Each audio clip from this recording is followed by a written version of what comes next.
So we're starting by zooming in on the airlock. This is where EV1 and EV2 will egress to begin the EVA. EV1 will egress first. He'll be the one wearing the red stripes.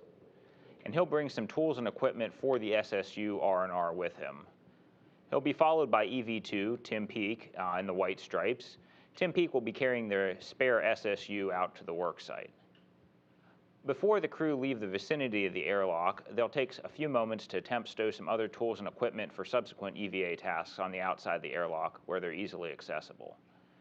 Once that's complete, EV1 will translate to the starboard seat cart, where he will retrieve a foot restraint, which he'll use for worksite stabilization at the SSU. Once he has retrieved the foot restraint, he will connect the safety tether anchors for both crew members to handrails on the end of the S1 truss segment.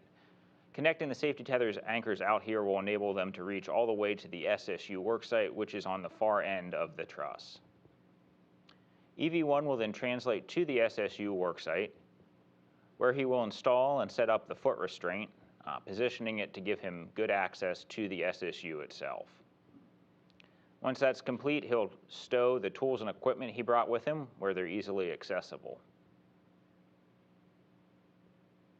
Meanwhile, EV2 will also translate to the SSU worksite. And when he arrives, he will work to stow the spare SSU where it's within easy reach for the R&R. He'll then position himself where he can get good visuals on the SSU worksite and easily access the tools and equipment that have been brought out.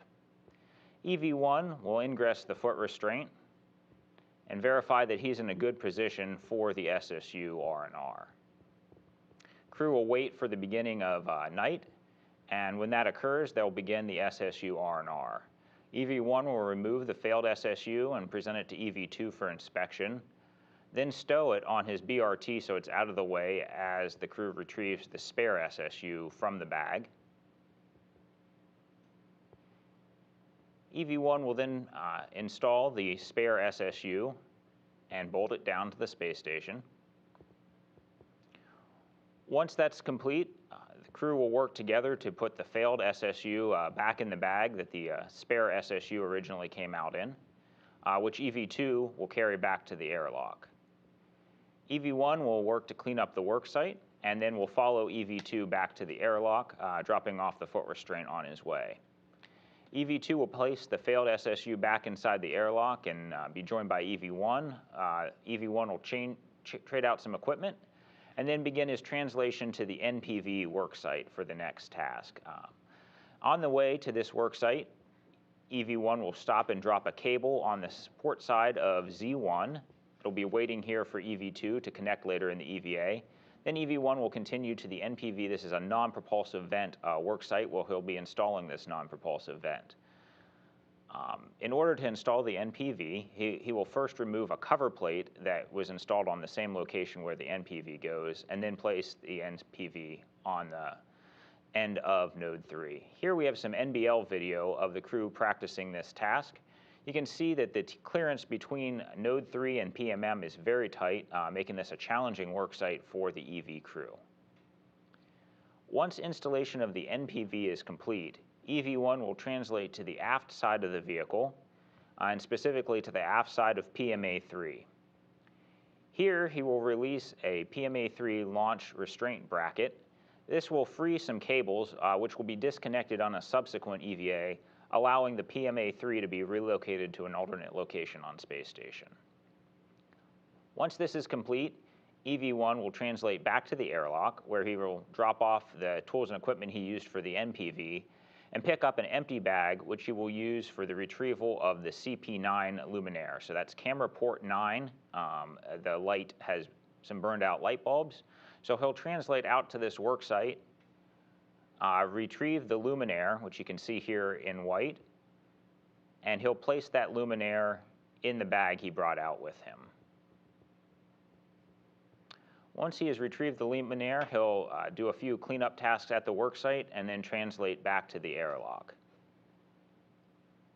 Meanwhile, EV2 will have retrieved the IDA cable bag. So this bag contains a cable which will be used to provide power and data to the IDA and International Docking Adapter. EV2 will translate to the nadir side of the lab, attempt stow the cable bag, and begin routing the cable. First, he'll route a leg of it aft to node 1 and connect on the nadir side of node 1. He'll then retrieve the EPIC MDM leg of this cable and route it zenith on the lab, and then port across the vehicle. As you can see from this flyby, one of the key challenges EV2 Tim Peake will face during this portion of the EVA will be the tightness of the translation path and the number of other cables that present snag hazards for him as he goes. Once he has completed routing the cable to the port side of Z1, he will connect it to the EPIC MDM cable, which EV1 left for him earlier on the EVA. He will also make 2 connections of the EPIC MDM cable to pigtails that were left out on another cable called the MLM Ethernet cable on a previous EVA. Once this is complete, he will return to the IDA cable bag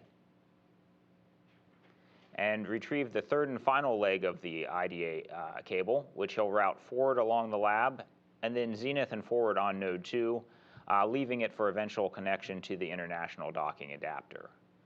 Once this is complete, he will clean up his worksite and return to the airlock, and that will conclude